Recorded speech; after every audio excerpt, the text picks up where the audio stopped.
All right. Brian Fritz here with NXT superstar Sami Zayn. We're at Radio Row for WrestleMania.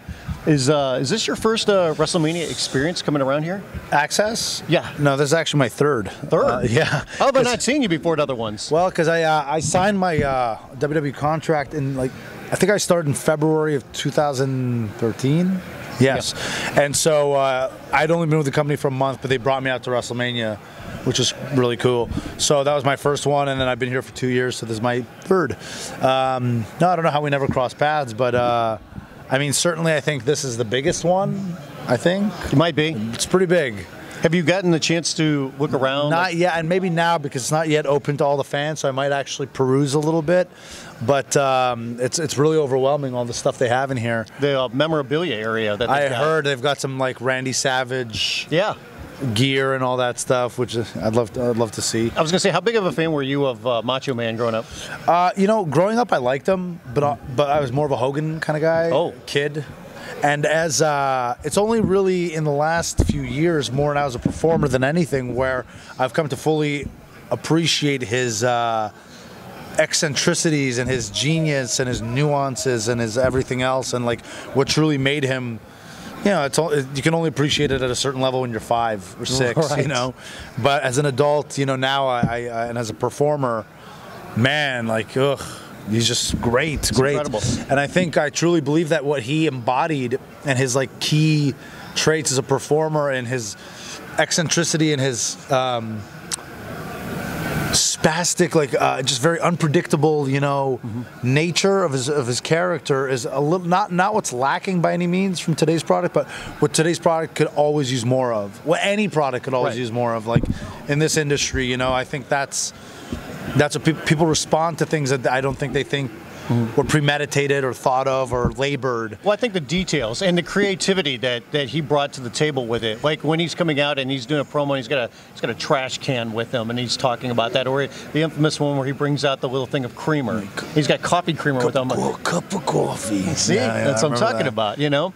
And he's doing things like that, and just those little details that really made him stand out from everybody. Well, I mean, it's anything from his, like, he's talking this way and all of a sudden he goes this way, like, you know what I mean? Yeah. Whether he thought of that or not, or whether he just felt it at the time, it almost doesn't matter. It's stimulating to watch. You don't know what's going to happen next, and I think that is a kind of metaphor for a much larger picture for just the industry in general and what fans respond to, which is you think you're going left and you turn right, you know, and that's fun. It's fun to watch. It's funny you talked about you were a Hogan guy, and there was always like this divide, like, are you a Hogan guy or a Savage guy? A little bit. And I always wondered too about not only that, but there was also this other thing, like, and you can even kind of just throw out the different promotions, but are you a Hogan guy or are you a Flair guy? Yeah, or WCW or WWE during the Monday Night Wars or whatever. Yeah, I don't know. I guess that's probably just human nature. You know, we need to belong to something and make it ours. And but what did you watch versus mostly them?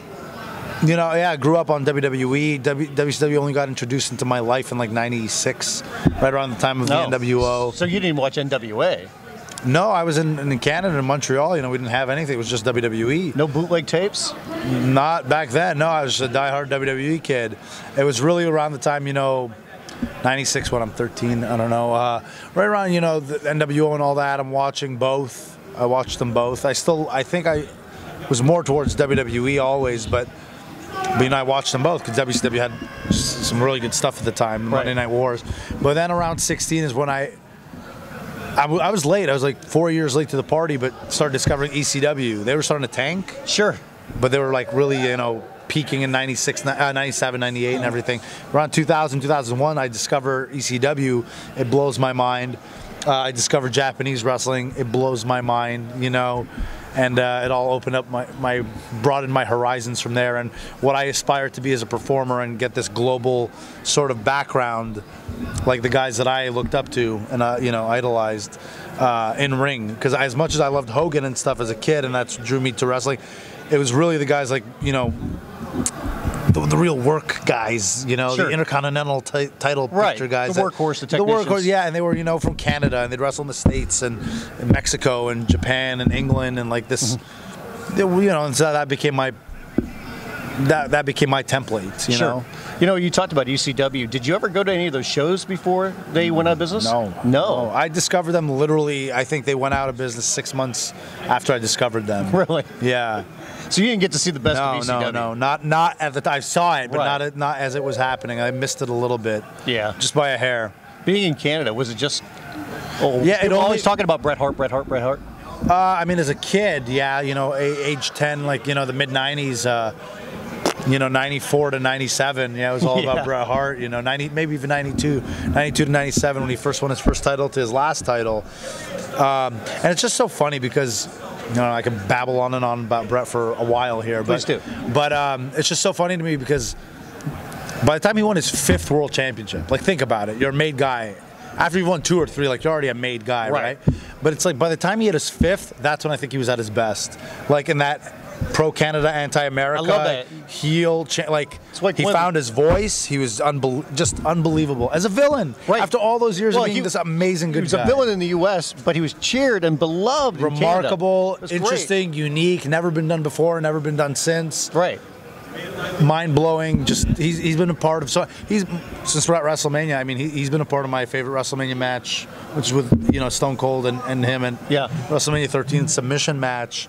Just what a freaking artist. I know. You know? Well, maybe we could do that. Maybe we could do something similar to that storyline once we're seeing Sami Zayn on the WWE roster. Yeah, I'm Arabic, so I can't get away with that anti-American stuff. Yeah, that doesn't fly right now. You are kind of the. It seems like you're kind of the go-to guy when it comes to WWE going to the Middle East now too. Yeah, which I think makes a little bit of sense because you know, it's a whole corner of the world that's never really had representation. I certainly never felt any. Closest thing was the Iron Sheik, and he was a, you know, nasty villain, and like, right, you know, during the Gulf War, and you know, there's just very anti-Arab sort of, just everywhere in the media in general, and it's still kind of still like that, to be perfectly honest, you know, but. Probably a lot worse, actually. I was going to say, is it tough to bring up, like, hey, I'm Arabic, and people, like, there's a certain connotation with some people that go with that? I don't think so, because I'm not Mr. Arabia Man, you know? Like, I'm not in a turban, and I don't speak my friend. Like, I'm just a guy, and I am Arabic. And honestly, I don't care in the sense of, like, I really, how do I say this? Look, I'm not shy to come out here and say, like, yes, like, Arabs are pretty vilified, because I think if you disagree, you're blind. Right. Number one, like, if you look at, you know, Western media and just see how Arabs are portrayed, it's not always favorable, and I think I'm not afraid to say that, and I think it's pretty obvious. So, having said that, if I can help break that mold. Because you know what, WWE is gigantic, right? You know, and it's all over the world. So if I could break that mold and be halfway positive, like, I don't want to put that on my shoulders and be like, I'm representing the people, the Arab people, so I have to be this, like, upstanding, you know. If I could just be me and show a different side of Arabs, or what people's preconceived notions of what Arabs are supposed to be based on, you know, whatever they're seeing.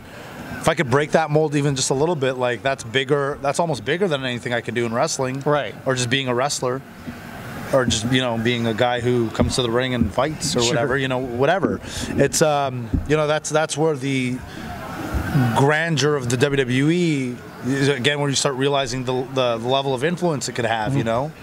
It's amazing. So that's a pretty positive. I view it as a positive thing. Yeah. When it comes to you, there was some talk about maybe your shoulder was a little bit banged up. No, I don't know where these rumors come from exactly, but I do have a very minor medical issue, and it's not serious and it's not career-threatening, but it's kept me out. This company takes really, they don't mess around. Sure. They're very serious about their talent's health, and if you're not medically cleared, like, it's not like the old days where I'm banged up, but like I'll work anyway, or I'll work around it or whatever.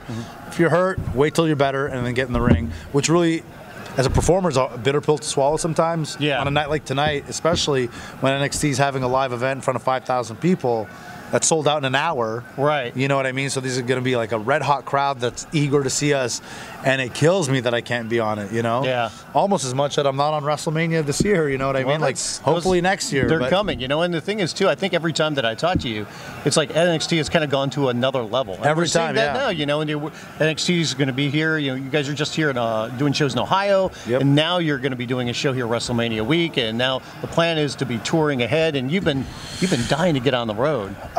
You know what? I am and I'm not, because they've put me on the road quite a bit. Yeah. Like, I've done a lot of, you know, tours and, you know, European tours in Malaysia and Japan and the Middle East. Like, I've done a lot. They put house shows and whatever, live events, everything else. Like, they put me on the road a lot, and that's very important for me and my career and my soul as a person and as a performer. Like, I need to move a little bit, you know? Right. But, yeah, I'm not, like, I think I've said this to you before, but I'm not get me out of NXT, you know, or whatever. Yeah. Like, when am I going to get called up? I kind of don't care. Like, it'll happen when it happens, and I'm fully confident it'll happen. I'm fully confident I'll be in WrestleMania. Yeah. Hopefully next year. Yeah. But I'm not like losing sleep over it or anything like that. In the meantime, and I've said this, I'm pretty sure I've said this to you. Like, if I'm going to be in NXT, I'm going to make NXT as good as I can. You're right. And I do feel like I've helped, but I'm not the only guy. I can't put it all on my shoulders. It's a great place to be right now, too. Yeah. And that's the thing, because we could have, not just me, I view it this way, but obviously it takes more than just me to do this. You know, I feel like it's a like-mindedness amongst the NXT roster, both the guys and the girls, to instead of making this a holding pattern and just being a place where you sit and twiddle your thumbs and hope for the best and wait your turn. Like, we're gonna make our turn, and we're gonna make NXT. I don't want to. It's like, to me, wrestling's not worth it. Like, hurting yourself, like the injuries, everything. None of it's worth it if you're insignificant and irrelevant or whatever. I don't want to toil away in obscurity. I want where I'm at to be the place to be. Right. You know? So that's what NXT's become, because I'm not the only one who thinks like that. So instead of all just twiddling our thumbs and waiting, well, we work for the WWE. We have a golden opportunity here to do some good stuff. So we did. Yeah. We are. And fans have responded to that. Yeah, absolutely. Yeah. Well, keep up the great work. Yeah, it's great seeing you again, and great things continue for you in NXT. And I can't wait to see where it all goes. Appreciate it. Thanks for having man. me. Appreciate it. it.